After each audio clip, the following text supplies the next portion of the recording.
Normally I only rent games from GameFly, but I was at one of those red box kiosks and I checked out to see what games they had to offer. Because at $2 a day I figured, hey, why not? I was shocked when they had some game that I've never even heard of, and that's saying something since I go out of my way to find unique Wii games to review. The first thing that I thought of when I saw Gummy Bears, the Magic Medallion, was the Disney cartoon series. That was one of the staples in my childhood. The next thought, of course, was the candy. Now, the first problem I had with the game was getting it to run at all. It locked up twice loading up. That's already a big issue if the game won't even work. I tried to reset my Wii by unplugging it and it didn't fix it. I put in another game and that ran fine. So I put Gummy Bears back in and it finally worked. Who knows? Maybe it's my Wii or it's just bad programming on their part. I really don't know, but since it happened during testing of this game more than once, I need to bring it up. The graphics look blech.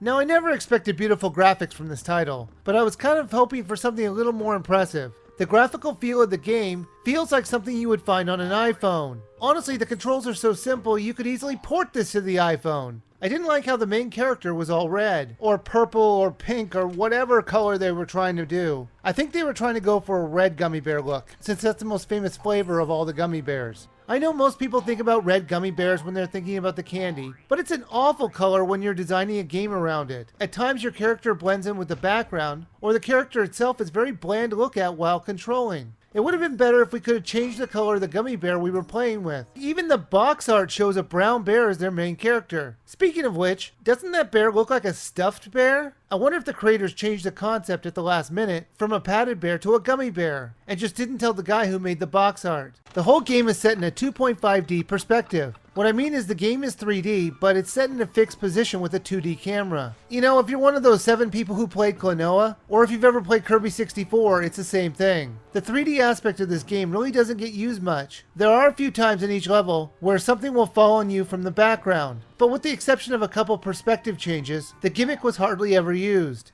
The controls were a bit stiff, especially in jumping. You could double jump, kinda.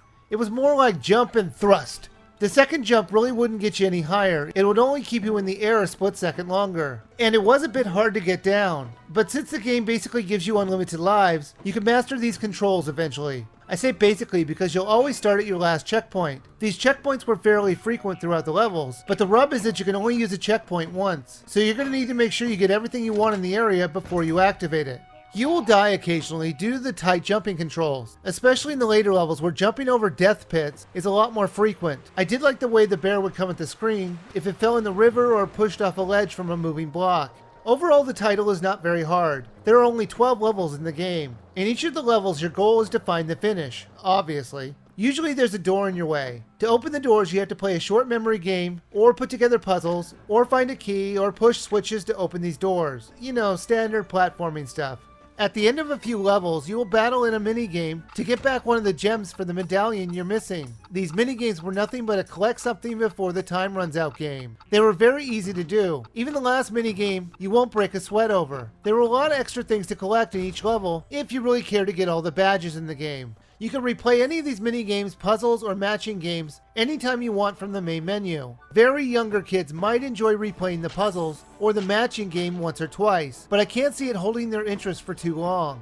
Gummy Bears the Magic Medallion was very average. It was exactly what people make fun of the Wii for. Third-party titles that basically phone it in. The graphics looked like an N64 game, the controls were too tight, and it really is too short, because you can beat the game in less than 2.5 hours, because that's how quickly I did it, and I wasn't rushing. This game is targeted at very young kids with its simple gameplay. For a child 5 to 8, they might find some enjoyment in this game, because the game would be easy enough for them, but it sure isn't worth a buy. But if you have $2 to waste, you can beat the game in one day. So if you're looking for a short game to keep your kids somewhat entertained, I can think of worse games to rent.